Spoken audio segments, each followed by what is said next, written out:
Oh my god, hey! Hey guys, it's Sarah. So, yeah, I haven't been on here in weeks. Like, I'm sorry guys, but school's been taking over my life. It's a prison. And I've literally had no time to make a video, and there's so much news going on. So here is the latest news that's been happening in the past couple weeks.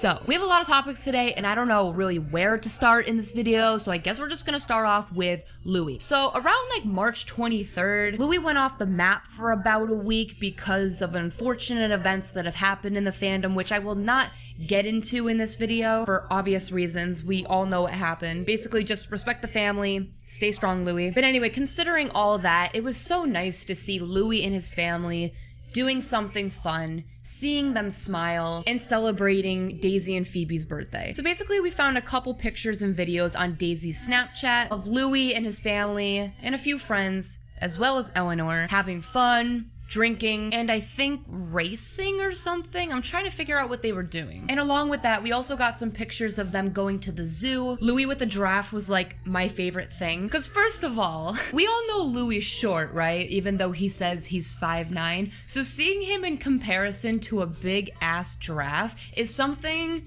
that I just really needed to see. Like, I just want to see Louis talking about how tall he is to a giraffe. But yeah, I really don't know what else to say about that other than I'm just really glad to see Louis really happy, enjoying time with people he loves, and just having fun. And oh my god, there is hair in my eye. Also in Louis news, we got a couple new interviews of him, some being video interviews and other being an article that came out of Louis with the Vanity Fair. And everything that pretty much came out of these interviews were very positive, and I'm really happy about that, because that's what Louis needs in his life right now, just positivity. So here's a little segment of one of the video interviews, and then I'll go into Louis' Vanity Fair interview. Can you professionally play? Are you learning? I'd say I'm learning for sure. I mean, guitar's more important to me right now. And like, if I fast forward to 5 years, I can't really see me being on stage without a guitar. It's something that's really important to me. But with this song, obviously, you know, the first verse, pretty much only piano. And because of the sentiment of the song as well, I wanted to give it a go. And yeah, I think I did all right. And is that your piano as well in the picture? Do you own that one? I don't actually, no. Do you that have one? I have a keyboard, but I don't have a piano. Really? Yeah, I need to get one. Yeah. You should just, a nice centrepiece in the house. It looks good, yeah, it looks good. It looks good. I'm looking for like 2 or 3 more songs. There's still another single that I need, that I need to write. There might be another single that already exists on there, but there's still another single I need to write. So it will be the end of the year, and I'll probably continue working on it, you know, definitely for the next 3, 4, 5 months. As I said before, you know, I've been waiting a while to release it, so I want to make sure it's perfect. Yeah. Or as close to as it can be. It will be. Thank you. It will be. You've got a whole year to work on it. Exactly. So I really liked this Vanity Fair article for a couple reasons. 1, it was pretty short and simple, very positive. And 2, they basically just focused on Louis and his music career and just overall good things. Nothing too much about like his relationships or Freddie or any conspiracy. So Dan Wooten, take notes. So first off, Louis says, "It's not an easy question, but I certainly would like to be a person all the people around me can count on, be their support so they could talk to me and ask me for advice." I like hearing this stuff because I don't think I've ever heard Louis say something like that, so I really like learning new things about Louis. Louis also talked about the band by saying, "We haven't started talking about it yet, but the truth is that it would be wrong not to meet even one day. It would be wrong for fans too.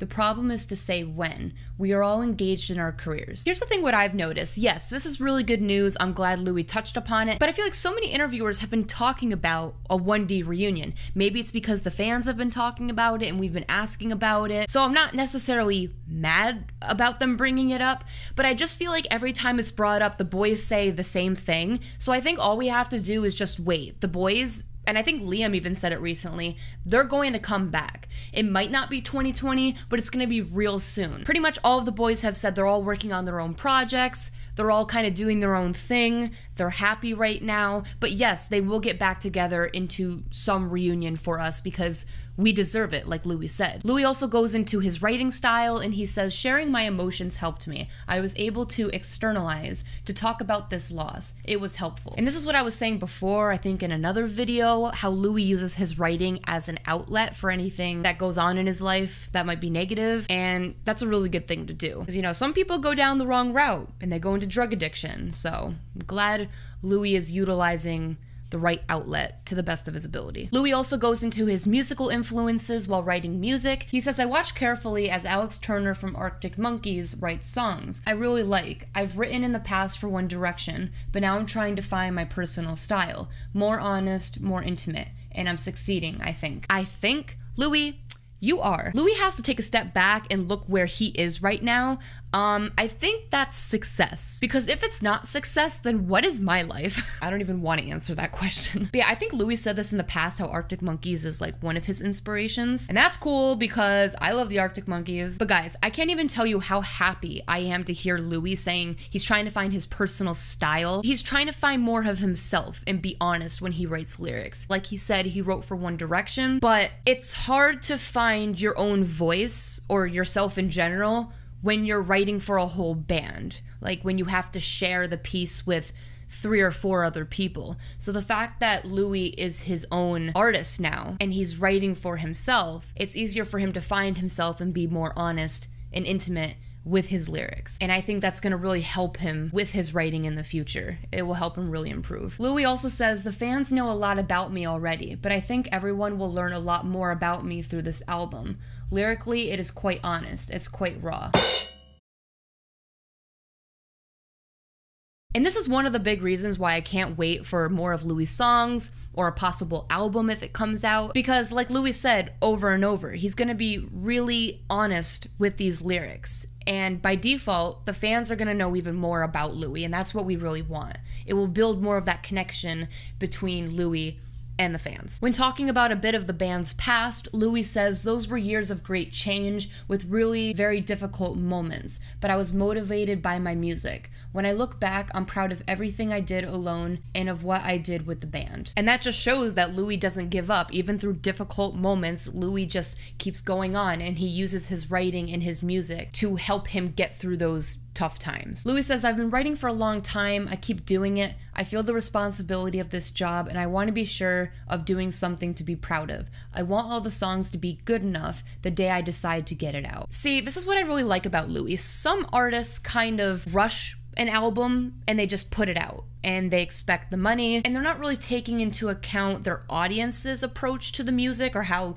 they might perceive it or care about it. But you can tell that for Louis, he cares about the fans so much and how we perceive his album. Like, he wants to make it the best album it could be for us. And I really appreciate that. He's not rushing his songs just to get a profit. Louis says, I'm super attentive to detail. I know the sound I want, the words I want, but when it is out, I want to look at it with full satisfaction for every single moment. I want it to be a great album. I don't really understand how Louis was ever underestimated in the band. Like, I know I sound biased right now, but Louis is extremely talented. Like, by him just saying that he's so attentive to detail and the sound he wants, he just sounds very attuned to music, and the fact that he knows exactly the sound he wants, that shows a lot of musical growth in an artist. When talking about the band, Louis says, the truth is that we can't hear from each other or see each other much, but we have a unique, uncommon bond. We have become so famous so young. It is a connection that will last a lifetime. It cannot be broken. This is so refreshing to hear. Not that I doubted it. I always kind of figured this was the case with One Direction, but hopefully what Louis said right here will shut down any rumors that media outlets put out about the band, like how they don't like each other or they're gonna be split up forever or just like all these negative things. The people we should be listening to is the boys themselves, not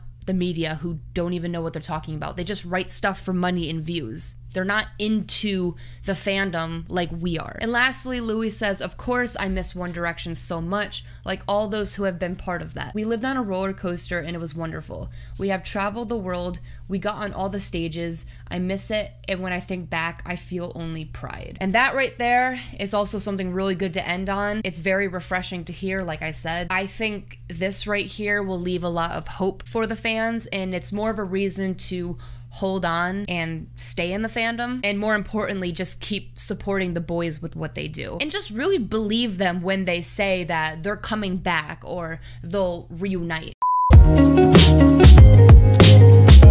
So The Sun's Showbiz puts out a headline that says Zayn Malik apologizes for being a shitty person after Louis Tomlinson fallout. Now, if you guys didn't know, a few days ago, Zayn put out a tweet basically saying, I'd like to apologize for being such a shitty person or something like that. A lot of people are thinking he's talking about Louis or referencing some fallout they had a couple years ago or whatever feud they've had or that might still be going on. That might be likely. Maybe this is about Louis, but in my opinion, this might just be about everything. Zayn might be encompassing just everything he's done, said, maybe about One Direction, maybe his own career, the people in his life. I don't know. He didn't say it, so it's kind of shady. Some people are thinking the timing of the tweet has to do with it being about Louis, because recently Louis in an interview was talking about how he felt when Zayn left the band or just the feelings he's had about Zayn since then. But it really was mild stuff. Louis wasn't trying to cause any beef. He was just asked about it. But you know what, on a positive note, I guess it's really good that Zayn came out and is apologizing for being a shitty person. It takes a lot sometimes for people to realize what they do and to actually come out and apologize.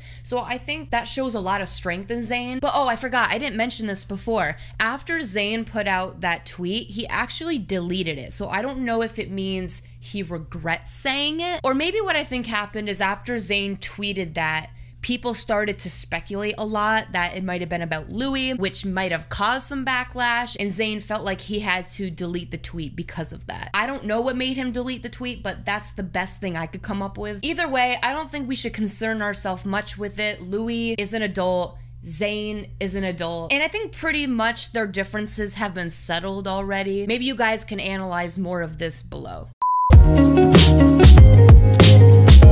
So basically, because of all the Louis news recently, we haven't really heard or seen of Harry in a long time. He's been MIA, he's been in incognito mode. He's either getting his beauty sleep or working really hard on something or just, I don't know, having a chill, fun time in life. That's what Harry needs. Harry deserves everything. But let's go back to this incognito mode. Mr. Harry Styles was spotted walking down the street, literally looking like an incognito Michael Jackson Amish farmer thing. I don't really know. He looks beautiful though. I would say he looks like Hozier, but that's been used before. I tried to be creative. Harry looks like the lady in black. And yes, I have no problem calling Harry a woman because he is the prettiest woman I have ever seen, and no woman can look any prettier than Harry Styles is. So that's where I'm going with that. Anyway, so I just got really thirsty all of a sudden, and I think it's because Harry Styles. Anyway, I thought after seeing pictures of Harry Styles, we'd be done, he'd go back to incognito mode, and we wouldn't see him for another, I don't know, 2 to 3 months, because that's usually what happens. No. I was doing my homework the other day. I was very productive. Please clap for me. I need it. So yeah, I was working really hard and I'm like, you know what? I need a break. Let's scroll through Instagram. Haven't done it in like hours. So I go on Instagram and the first thing I see on my feed is Harry and Stevie Nicks on stage at an induction ceremony. And I'm like, okay, this is what happens when I take a break from social media for a few hours to actually get caught up on school and graduate on time. But no, I guess I can't do that anymore. We gotta postpone graduation. We gotta be attentive to social media now. So now I feel like I can't go anywhere without my phone because Harry's just doing some wild shit out there. He'll disappear and come back randomly like, hey guys, I'm on stage now with Stevie Nicks and we're performing a song together and I'm her child. I have an award in my hand and I look beautiful and yeah. Sorry, I just think that's what Harry Styles was thinking in his head. So basically, last night was the induction ceremony. A lot of really big artists were there. They were performing, they were getting awards, blah, blah, blah. People were making speeches. Speaking of speeches, Harry Styles made a speech for Stevie Nicks. I didn't think Harry was gonna do that, but then again, he's her son, so why wouldn't he? His speech was amazing. Here's a video of that. She is responsible for more running mascara, including my own, and all the bad dates in history combined. There are so many gems hidden within the album. There are so many gems hidden within the album. Songs like Belle Fleur and Garbo, Annabelle Lee and Who My Love. So not only did Harry make a very punny yet funny speech. Stevie Nicks also said this about Harry. She said, "This beautiful child should have been born in 1948 too, because he just fits in with all of us." She just called him a beautiful child. Stevie Nicks called Harry a beautiful child. Ugh, I wish that was tea. So yeah, I don't know what else to say about that, so I'm just gonna show you guys all the pictures and videos that came out of this event because they're magical.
Just a little update, I have died, but this is my ghost that's here to fill in for this video. Sarah just couldn't take it anymore, she died. So she has sent her spirit to take over the rest of this video. But guys, this moment was also very special because I read this thing that says Stevie hasn't performed the song since Tom Petty died. So the fact that she's letting Harry sing Tom's part with her is very touching and significant. She doesn't just cover that song with anyone. Reading that made me have a whole different perspective on that night and the performance itself. The fact that she doesn't let just anyone cover Tom Petty's part, she let Harry do that, that's special. She really does love him like a son. Like, she could have picked anybody. And this is just what I love. The fact that there's been so many rumors about Harry his whole life for being like a womanizer and just all these really nasty things, but all Harry wants to do is make punny jokes on stage, perform, wave rainbow flags on stage, and just be goofy and live his youth. And that is very much shown now. And I'm glad it's being captured that way, because that is the real Harry Styles. I'm tired. Hopefully you guys enjoyed this video. This was a lot of information to take in. I'd also like to wrap up this video by saying thank you guys so much for me finally hitting 40,000 subscribers. I know I already said thank you on Instagram, but it really means a lot to me because I'm so busy in my life. I try to balance YouTube with my school life as best as I can, and the fact that you guys still support me and you're here for me and you love my content, like, that's something I can never fathom 100%, but I'm like so grateful for it. And I'm trying not to make this cheesy because I know everybody always says it, but I'm just truly grateful because I love making this kind of content and this stuff really makes me happy, and you guys make this possible for me. So I just wanted to end the video by saying that. But anyway, write all your comments down below. And like always, I make a new video whenever I want, so like and subscribe. All my social media is down in the description, and I will see you guys later. Bye.